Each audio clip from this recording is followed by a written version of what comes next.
Dengan dialokasikannya anggaran pendidikan untuk MBG sebesar 223 triliun diambil dari APBN pendidikan, maka sudah bukan 20%. Yang kedua, melalui Undang-Undang APBN, ternyata pemerintah ini menyelipkan penjelasan mengenai MBG, yang mana ini menjadi dalih bahwa pemerintah bisa mengambil anggaran pendidikan untuk MBG.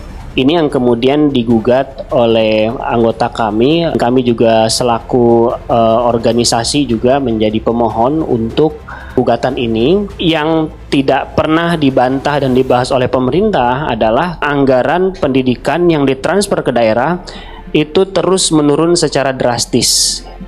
Bahkan di tahun ini 2026 transfer ke daerah itu hanya sekitar 30% sekian. Yang tadinya mereka honorer setelah menjadi ASN P3K paruh waktu ternyata gajinya lebih rendah. Usut punya usut, ternyata pemerintah daerah ini kekurangan uang. Anggaran pendidikan yang transfer ke daerah itu sedikit sehingga melakukan penghematan, pembagian sana sini.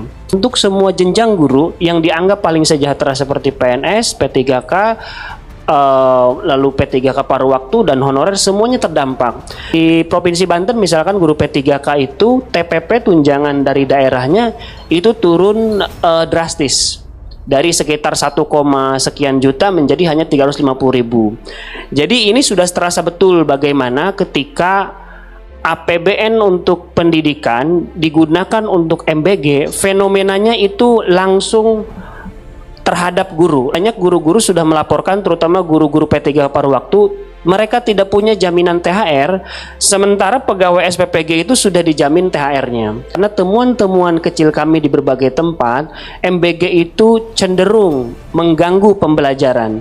MBG mengganggu kurikulum di sekolah. Yang pertama menyebabkan keracunan, saya kira itu sudah sangat jelas. Dan yang ketiga adalah melemahnya iklim demokrasi di sekolah. Karena ada pemaksaan, tidak boleh posting, guru tidak boleh posting, murid tidak boleh posting, lalu kemudian ada intervensi dari luar, pihak yayasan ataupun SPPG ataupun dari pihak-pihak tertentu eksternal dari sekolah. Saya kira ini merusak sistem demokrasi di dalam sekolah, karena di sekolahlah kita akan mengajarkan bahwa demokrasi itu dilindungi undang-undang, bahwa guru itu harus sejahtera, bahwa anggaran pendidikan kita sekurang-kurangnya 20%.